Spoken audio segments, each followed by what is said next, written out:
40-45 वर्षापासून असलेला ऑटोलूम कारखाना जिथं परकर आणि अस्तर खूप मोठ्या प्रमाणात बनवले जातात, पण त्याच्या मागची स्टोरी काय जाणून घेऊयात चला.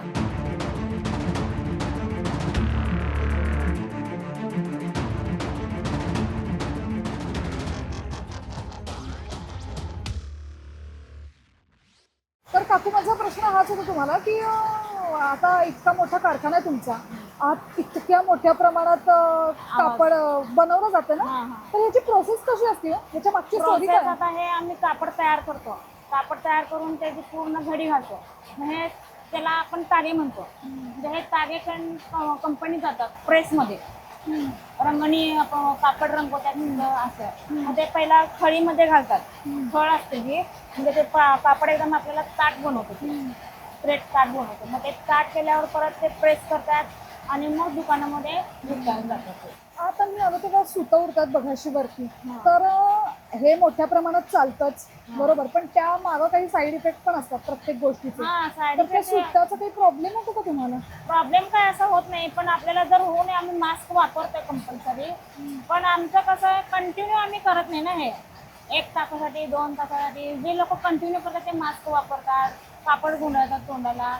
जर त्यांना इफेक्ट होत असेल, त्यांना आपल्या म्हणजे जास्त त्यांना आपल्या प्रकृतीची काळजी असते, त्यांनी हे करतात.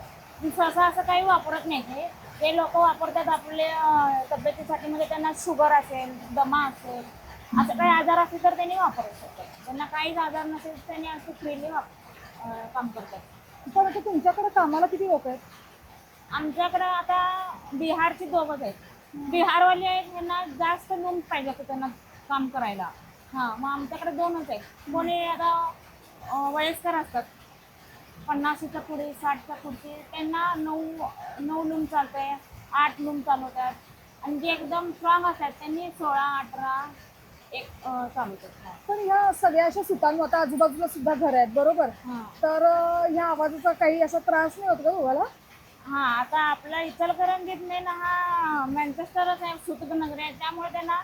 आणि बाहेरचे लोक पण इथंच राहिलेत ना, मग ते पण इथंच आमच्या इकडे काम करतात, त्यामुळे त्यांना आवाजाचं एवढं हे होत नाही. कारण शेवटी आपलं काय पोट त्याच्यावरच आहे. तुम्ही हे घरातच सुरू केलं? हां, घरातच सुरू केलंय. काकू, मला सांगा, तुम्ही घरात सुरू केलेलं आहे बरोबर, असा आवाजाचा त्रास वगैरे होत नाही का? मी बाहेर आलो, मला ऐकू यायचंच बंद झालं 2-3. ते आम्हाला सवय झाली आहे ना त्यांना, त्यामुळे काय विषय नाही. बंद असेल तर प्रॉब्लेम येतो. बंद असेल तर आम्हाला झोप बी लागत नाही. मला सांगा काका, की हे तुमचं किती मोठ्या प्रमाणात हे कापड बाहेर जातं?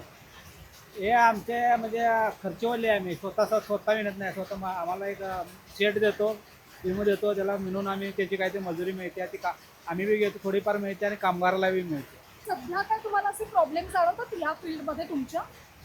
सध्या काय नाही. दिवसाला कापड सरासरी एका लूमला 50 मीटर, 50 मीटरचे आम्ही 16 लूमचे 800 मीटर कापड येते. प्रॉब्लेम काहीच नाही, काय नाही. अजिबातच नाही. पण हे जे मी आता यांना विचारलं ना, असं सूट वगैरे हवे कुर्तात बघा, तर त्यामुळं आजार, श्वसनाचे आजार वगैरे होऊ शकतात, तर मग होऊ शकतं. त्याची तुम्हाला भीती नाही वाटत? आता काय सवय झाली त्यामुळे काय विषय नाही वाटत एवढा काय. मी आत्ता इचलकरंजीत आहे आणि इथं एक खूप मोठा ओढा आहे बरं का, आणि ह्या ओढ्यातलं पाणी जर तुम्ही बघाल तर इतकं सांडपाणी ह्यात मिसळलं आहे.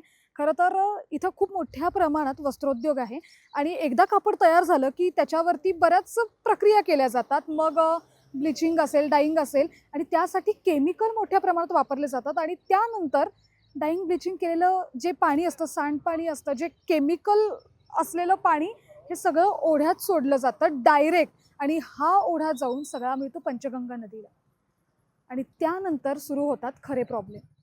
राहता कसं इथं? त्याची सवयच झाली आता. दरवेळी येतात म्हणजे प्रदूषणमुक्तवाले येतात.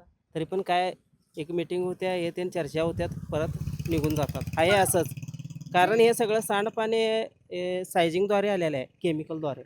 बाकी Direct हां सोडलं हां जातं. डायरेक्ट सोडलं जातं. महिलायुक्त पण पाणी सोडलं जातं डायरेक्ट.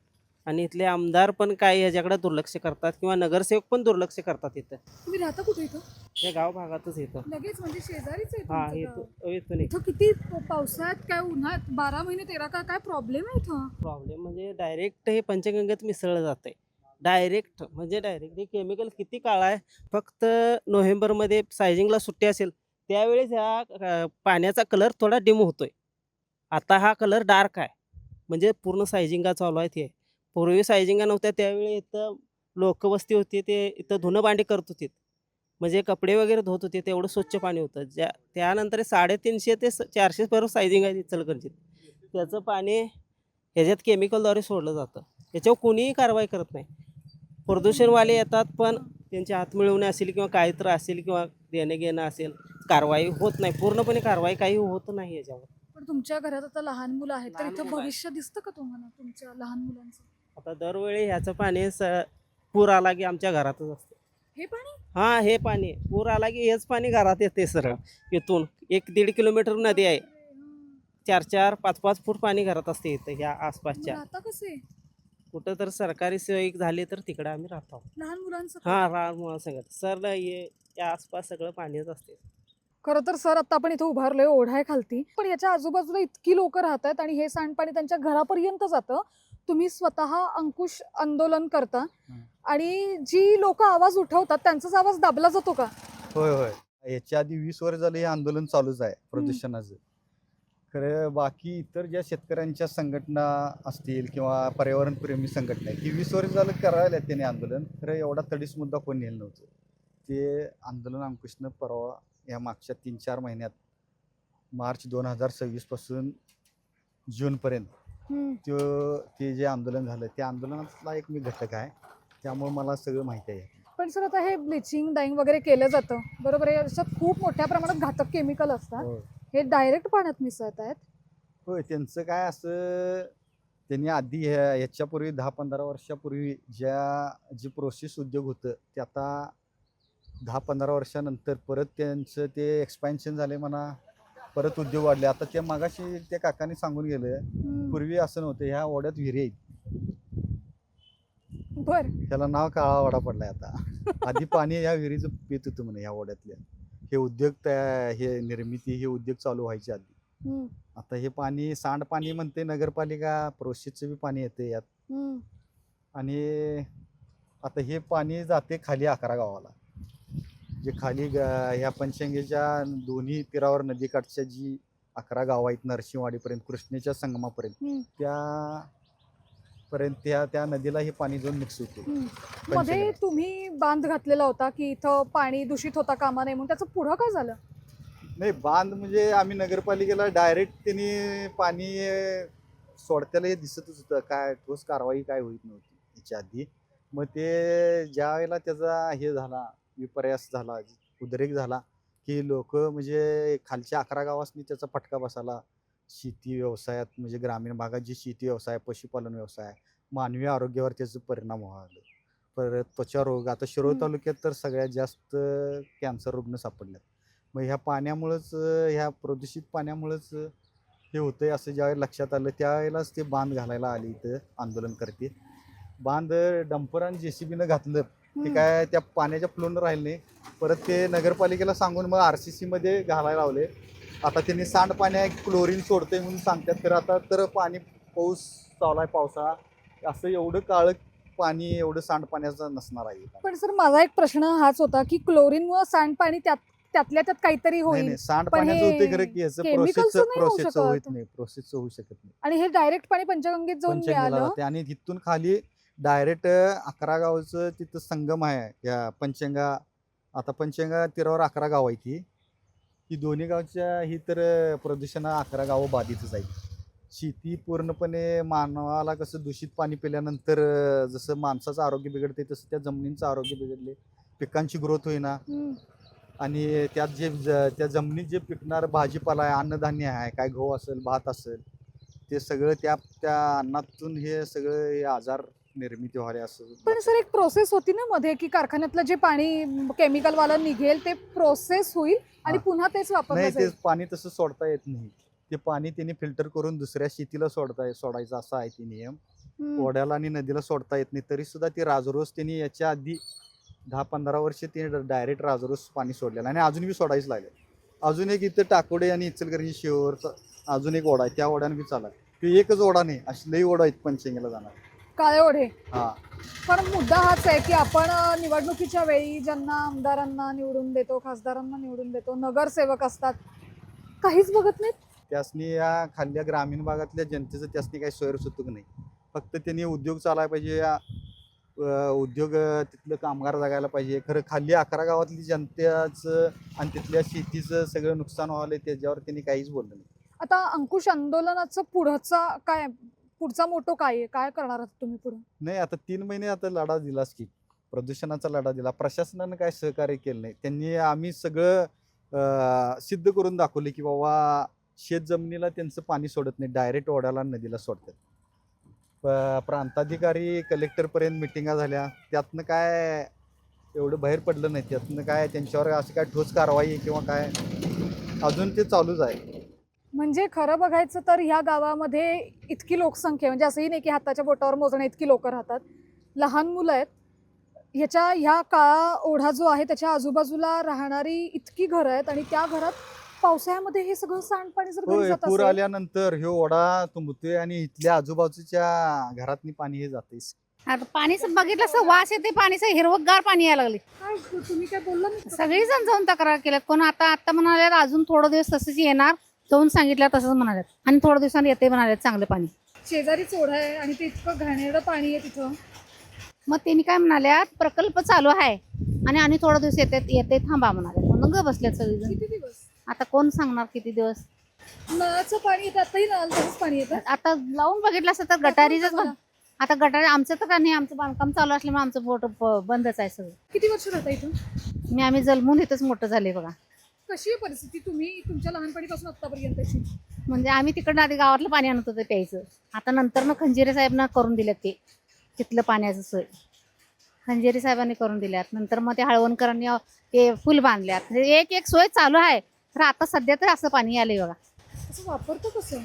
आम्ही वापरायलाच नाही पाणी, बोरचं भराले, प्यायला विकत आणाले. पण आता तुमच्याकडे बोर आहे, हो तुमच्याकडे बोर आहे? नाही, सरकारी बोर नाही तुमच्याकडे बोर नाहीये बरोबर, पण तुमचं जे पाणी येतं घरामध्ये काळं पाणी येतं. होय, काळं पाणीच. आम्ही मग बोर आहे ना सरकारी बोरचं, त्या खर्चाला ह्याला भरतो आम्ही. मग फिल्टरचं विकत आणतो आम्ही. अच्छा, पण विकत आता सध्या महागाई पण इतकी वाटते. हो, पर्याय नाही ना त्याला, खरं पर्याय नाही. काय तर दवाखान्याला 1000 रुपये घालण्यापेक्षा हे 10 रुपये बरं ना. हे गटरीचं पाणी पिऊन काय आजारच. मग लहान लहान आमची पण मुलं आहेत. तुमच्या घरी आता लहान मुलं आहेत, तुम्हाला अशी कधी भीती वाटत नाही की यांचं भविष्य काय इथे राहून? वाटते ना खरं म्हणजे पाण्याच्या दृष्टीने म्हणतीये मी की इतकं खराब पाणी येतं, यांचं आरोग्य तरी नीट राहिलं पाहिजे. राहिलं पाहिजे खरं. आता ते बघा, यांना कळायला पाहिजे. आपण तर काय बोलणार. गटरी उकरल्यापासून कनी आजपर्यंत गटरीचंच पाणी येते. कधीतरीच पांढरं पाणी येते, ते पण 4 दिवस मोटर सक्कत लावली तर मग पांढरं पाणी येते, नाहीतर नाहीच. मग आता हे गटरी करून पण उपयोग झाला नाही त्यांचं. गटरी पूर्ण तुंबलेले, त्यानं किड वगैरे आमच्या घरात नाही येतातच. होय, येतात. सिरियस कसं राहता तुम्ही? मग आता पर्याय नाही ना. मग आता हे एवढं सगळं सुसून कुठं जायचं? सगळीकडे पर्याय तेच आहे. आता ह्याला सकाळी दवाखान्याला दाखवून आणल्यात. त्यांच्या आईला बरं नाही, तापानं पण बनवले, आता ह्याला दाखवून आणल्यात. आता हे डॉक्टर काय सांगितलं डॉक्टरांनी? डॉक्टरांनी मम्मीला ऍडमिट करून घेतले दोन तीन दिवस. मला पण तसं तापच आला. फिल्टरचं पाणी प्या म्हणून सांगितले, पाणी बदल झाले म्हटले. मम्मीला BP लो झालती, कशामुळे? पाणीमुळेच की. बरं. आणि ताप, खोकला, सर्दी. तुम्ही रोज विकतच पाणी आणता ना? परवडतं का तुम्हाला? नाही परवडत. तुझा इथला असा अनुभव कसा आहे रे, एकदम असा वाईट? काय प्रॉब्लेम्स येतात तुला इथं? आता गटर केले ते पण उपयोग झालं नाही. पाणी तर भरपूर येतात, ढासं पण जास्त झाल्यात. तुझी काय मागणी आहे? पाणी स्वच्छ यायला पाहिजे आणि गटर नीट ढासांची व्यवस्था करायला पाहिजे. मम्मीला 10,000 रुपये बिल केल्यात ऍडमिट राहून. बापरे, परवडतंय का रे तुम्हाला हे सगळं? नाही. सर, मला तुम्हाला विचारायचं आहे, तुम्ही लहानपणापासून इथे राहता? जन्मच इथला. जन्मच इथला आहे. परिस्थिती बदलली आहे का जैसे थे? काय परिस्थिती बदलल्या, पण आता जे सुरुवातीला गटर केली त्यांनी, हम्म. तर गटर केल्यानंतर ज्यांनी कनेक्शन घेतलंय त्यांचं झालं व्यवस्थित. पण ज्यांनी घेतलंच नाही किंवा जे इथं राहायला नाही आहेत त्यांनी ते तसंच सोडलंय. गटरीचं पाणी आहे हम्म. ते सगळं यालाच येते.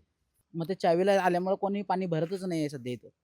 आता पाणी येते फक्त फाळा भरायच्यासाठीच पाणी येते, वैयक्तिक वापरण्यासाठी पाणी नाही आहे ॲक्च्युअली. आणि आता बोर मारून ठेवला आहे, आमदार साहेबांच्या फंडातून बोर मारलाय, पण त्याला मोटर सोडलेली नाही अजून. आता बघा, ज्या पुण्यात तिथे जे शेत- इथं ट्रॅक्टर लावल्या तिथं पण शेवटचा कॉक आहे. मग तिथून जे जे घर आहेत 8 ते 9 घरं, त्यांनी प्रत्येकाने इथं येऊनच भरून घ्यायचं पाणी. म्हणजे आजपर्यंत पूर्ण वस्ती वस्ती आहे. आणि ह्या शेताला पाणी कुठलं जातं? शेताला पाणी नाही, शेताचं ते वेगळं ते आहे. वेगळंच आहे. ते ओके. त्यांचं काय आपल्या याचा संबंध नाही. नाहीये. पण जे पाणी आपल्याला पाहिजे, मूलभूत पाहिजे, ते पाणी नाही आहे. मग ते 2 तास, सकाळी 2 तास चालू असते तर संध्याकाळी 2 तास चालू असते. 2 तासात पण मारामारी चालू असते. पुरावं तर पाहिजे ना पाणी. हा, आणि त्या वेळेत लोकं वेळेत असली मिळत तरी नाही. पाहिजेत ना हा, घरात. पाणी पण वेळेत देत नाही. एकदा 10 वाजता येतं रात्री, मग रात्री 10 वाजता माणूस कंटाळून आलेला असतो, पण यायचं आणि मग पाणी भरायचं का? पाणी परत येणार नाही. त्याने येते ते 4-5 दिवसानंतर एकदा येते. ते कंटिन्युअसली पाणी नाही आहे. तुम्ही द्यायला पाहिजे की नको पाणी तर एक येते कटवून येते झोपायचं पाणी जाते बंबलं तर काय करायचं घेऊन तुम्ही कंप्लेंट जाऊन केली का? कंप्लीट कोण जायचं राबून काय कवा ही 100 रुपयाला राबा जाते रानात. कंप्लीट करायची म्हटलं तर कोणाकडे करणार? पण प्रशासनाकडे करायचं म्हटलं तर टायमिंग जुळून आलं पाहिजे. प्रत्येकजण सुट्टी घेऊन शकत नाही, ज्याच्या त्याचं हातावर पोट आहे. ज्या वेळेला हा रस्त्याचा प्रॉब्लेम होता त्यावेळेला आम्ही केलेलं एकदा आंदोलन, त्याच्यानंतर परत काही नाही. मग रस्ता झाला, ड्रेनेज झालं, बाकी सगळ्या झाल्या गोष्टी सगळ्या झाल्या. होऊ दे, विकास होऊ दे, शिस्तात होऊ दे, पण तो चांगला होऊ दे. आमदार साहेबांच्या फंडातून झाल्या, त्या गटडी झाल्या, सगळं झालं, सगळं चांगलं झालं. तेलनाडे साहेबांनी सगळं व्यवस्थित उभारून करून घेतलं, बाकी सगळे घाट साहेबांनी सगळं करून घेतलं. हे सगळ्या गोष्टी झाल्या आहेत, पण त्या पुढच्या ज्या पाहिजे प्रोसेस, ती प्रोसेस स्लो व्हायला लागली. आणि डांबावरच्या लाईटला पण व्यवस्थित टायमिंग नाही, दिवसभर चालू असतात, रात्रभर बंद असतात. तू विचारलं का? तू विचारलंस का? विचारलं की रिपेअर करून गेली ते दिवसभर चालू होतं आणि टायमिंग रात्री बंद पडलं ते 7ला. मावशी काय प्रॉब्लेम आहे हो तुम्हाला? म्हणजे काय इथं राहताय तुम्ही? काय गटारीचं पाणी या लागलंय नुसतं चालू केलं ना असली वास घंटी झालं तर दाखवतो तुम्हाला आता. पाणी बघा बाबा, हे नदीचं पाणी आहे. नदीचं पाणी बघा तुमचं असं पिते का तुमच्या घरात पांढरं दिसते सगळी. बापरे, काय हे पाणी? आणि हे पाणी आम्ही फिल्टर करून पितोय. काय म्हणाला? हा, हे पाणी आमच्या फिल्टरला जातंय आणि आम्ही हे पाणी पितोय. खरं तर मी आता आलेली आहे इचलकरंजीतल्या एका गावामध्ये, आणि हे जर तुम्ही पाणी बघाल तर पलीकडं एक काळा ओढा होता आणि तिथं तर सगळं केमिकलवालं पाणी मिसळतच, आणि त्यानंतर हे पाणी थेट जाऊन मिळतं पंचगंगा नदीला, बरोबर. आणि पंचगंगा नदीवरून हे पाणी 11 शहरांना पुरवलं जातं, म्हणजे बरंच पाणी वेगवेगळ्या गावांमध्ये जातं. आणि शेजारीच एक गल्ली, आणि त्या गल्लीमध्ये जर पाणी बघाल तुम्ही तर खूप काळं असं हे पाणी, आणि हेच पाणी पिण्यासाठी वापरता ना तुम्ही? ह्याच पाण्यामध्ये हेच पाणी फिल्टर केलं जातं. फिल्टर कसं करता? कपडे बांधायचं सोळायचं काय हे काळं पाणी कपडे बांधायचं, कपडे बांधून पाणी वाचायचं असं आहे. म्हणजे हे काळं पाणी फिल्टर करण्यासाठी फक्त एक कापड वापरलं जातं, आणि अशा पद्धतीनं फक्त एक नॉर्मल प्रोसेस आहे याची. म्हणजे तुरटी वगैरे फिरवून सुद्धा नाही, आणि वाटतही नाही की तुरटी फिरवून हे पाणी स्वच्छ होईल. नाही असंच होणार आहे. नाही होणार. आता मी ज्या गल्लीमध्ये आलेली आहे त्या गल्लीत मोठ्या प्रमाणात लोक राहतात, आणि लहान मुलं सुद्धा या घरामध्ये आहेत. त्या लहान मुलांचा सुद्धा विचार करणं जास्त गरजेचं आहे. हे असलं काळं पाणी ज्याला वास येतो, ज्याच्यावरती फेस जमा होतोय, आणि हेच पाणी इथली लोक फक्त एक कापड वापरून फिल्टर करतात, आणि तेच पाणी पिण्यासाठी वापरलं जातं. आजारांची संख्या वाढत चालली आहे. तुम्ही स्वतः होता, आजारी होता, काय सांगितलं डॉक्टर? महिनाभर सर्दी, ताप, खोकला, कणकण, अशक्तपणा. इतके जर गंभीर आजार होत असतील आणि तरी प्रशासनाचं ह्यांच्याकडे लक्षच नसेल तर हे कितपत योग्य आहे? तुम्हाला काय वाटतं काकू? काय करायचं, कुणाला सांगायचं? कोण बघत नाही होत. हे काय कायमस्वरूपी झालेलं नाही आहे. आम्ही काय तक्रार करत नाही आहे. फक्त 3-4 महिने झाला आम्हाला हा पाण्याचा प्रॉब्लेम झालाय, की आम्ही रिक्वेस्ट करायला की आम्हाला ऍटलीस्ट पिण्याचं पाणी तरी योग्य तुम्ही द्या. पिण्याचं पाणी आम्हाला चांगलं पाहिजे. काय तरी किती बिचारा तिथं काय तर झालं 1-5 मिनिटापर्यंत कोण येतं? संजू तन्नडे. अच्छा अच्छा, ओके. होय, त्यांनी आम्हाला गटरी करून दिल्या करून दिले. विचार ही चांगला आहे आम्हाला. ही पाणीपट्टी भरतो की द्यायला पाहिजे, नाहीतर पाणीपट्टी 2000 आहे, वर्षाला 2000 मागून घेते पाणीपट्टी. पाण्यासाठीच पैसे भरायचे, आणि 2000 भरतो आम्ही. नगरपालिकेला जाऊन 2000 भरतो आम्ही. पण पाण्यासाठी पैसे भरताय, तेच तोंडचं पाणी तुमच्या पडते, त्याचं काय करायचं? पाणी प्यायचे पुन्हा सांगणार घाण पाणी पण रोग उलटी करायचं, रगत उलटी केलं तर कोणच बघणार नाही. तर संजू तन्नडे एवढे येते बघा इथे बागात जास्त ही पुण्य यायचं. थोडक्यात सांगायचं झालं तर हेच काळं पाणी नॉर्मल पद्धतीनं प्रोसेस केलं जातं, ना काही प्युरिफायर वापरला जातो, ना फिल्टर आहे, आणि आजूबाजूला जर तुम्ही वस्ती बघाल तर सगळ्यांकडेच अशा सोयीसुविधा नाही आहेत की त्या वापरून हे पाणी स्वच्छ पद्धतीनं म्हणजे चांगल्या पद्धतीनं हे फिल्टर केलं जाईल. तर हे असलं काळं पाणी फक्त मोठ्यांनाच नाही तर ही सगळी लहान मुलं आहेत आणि ही लहान मुलं सुद्धा हेच पाणी पितात आणि आजारांची संख्या वाढते आणि दवाखान्यात जाऊन बिल डबल होत आहे. हा भाग वेगळाच आहे. तर ह्या सगळ्याकडे लक्ष कोण देणार हा एकच प्रश्न आहे. लोकांचा असा काय प्रश्न आहे? लोकांचा एकच प्रश्न आहे प्रशासनाला आणि तो म्हणजे पाणी. चांगलं पाणी मिळालं पाहिजे.